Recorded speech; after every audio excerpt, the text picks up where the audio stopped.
नमस्कार बंधुरा, आमी श्रावणी। आमी चले एसेछि आरो एकटी रेसिपि निये। चलो रेसिपिटी ताहले एकबार देखे निई। आजकेर रेसिपि सया किमा काबाब। सयाबिनके तो आमरा अनेक भाबेई रान्ना करे थाकि, एइभाবে काबाब बानाले खेते किन्तु बेश भालो लागे। आजकेर रेसिपिटा बानानोर जोन्नो सया चांक नियेछि।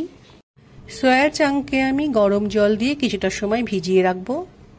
একটা চামচের সাহায্যে সয়া চাংগুলোকে গরম জলের সাথে খুব ভালো করে মিশিয়ে নেব। গরম জলে আধ ঘন্টা ভিজিয়ে রাখার পর সয়া চাংগুলো খুব ভালোভাবে ভিজে গেছে। এরপর সয়া চাংগুলোকে হাত দিয়ে চিপে জলগুলোকে বের করে নিয়েছি। এরপর মিক্সির মধ্যে সয়া চাংগুলোকে রেখে তার মধ্যে একটু জল দিয়ে আমি কিমার মতো বানিয়ে নেব। देखो कत सुंदर सया किमा तैरी हये गेछे। सया किमा एक पात्रेर मध्य आमी ढेले नियेछि। एरपर सया किमार मध्य एक एक करे आमी मशलागुलो दिये नेब। प्रथमे दिये निलाम छातु। एई छातुटा दिले टेस्टटा खूब भालो हय। एरपरे दिलाम गोटा जिरे, किछुटा आदा कुचि दिये निलाम। एबार दिये निलाम परिमाण मतो नुन, अल्प परिमाणे एकटु हलुद गुঁড়ো दिये निलाम। झालेर जोन्नो दिये निलाम लंका गुঁড়ো। तोमरा चाइले काँचा लंका कुचि दिते पारो। एरपर दिलाम धनेपाता कुचि, एकटु गरम मशला गुঁড়ো दिलाम। माझारी साइजेर दुटो पेঁয়াজ कुचि करे रेखेछिलाम सेटाओ एबार दिये निलाम। अल्प परिमाणे एकटु आलू सेদ্ধ एर मध्य दिये देब। एरपर आमी सया किमार मध्य अल्प एकटु गोटा धने दिलाम। समस्त मशला दिए नेওয়ার पर हाथ दिए आमी सया किमाटा खूब भालो करे मेखे नेब। खूब भालो करे सया किमा मेखे नेওয়ার पर आध घंटा मतो आमी रेखे देब। आधा घंटा रेखे देওয়ার पर एबार आमी सया किमाके काबाबेर आकारे गड़े नेब। आमी जेभाবে বানাচ্ছি এইভাবে তৈরি করতে হবে।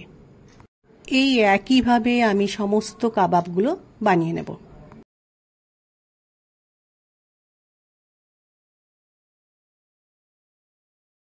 सया किमाके आमी काबाबेर आकारे गड़े निয়েছি। एबार आमी काबाबगुलोके भेजे नेब। काबाबगुलोके भाजार जोन्नो प्रथमे ग्यासे एकटा ननस्टिक पैन रेखेছি। पैनटा गरम हये गेছে। एर मध्य सादा तेल दिये निलाम। काबाबेर स्वाद जाते आरो भालो हय सेजন্য अल्प एकटु घी निये सादा तेलेर मध्य भालो करे मिशिয়ে नेब। तोमरा चाइले काबाबगुलोके पुरो घिये भाजते पारो। तेल खूब भालोभाবে गरम হয়ে গেছে। এবার আমি একটা একটা করে কাবাবগুলো তেলের উপর দিয়ে নেব।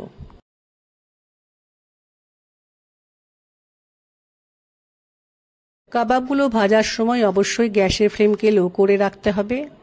কাবাবগুলো কিছুটা সময় ভেজে নেওয়ার পর একটা খুন্তির সাহায্যে কাবাব উল্টে অন্য দিকগুলো ভেজে নেব।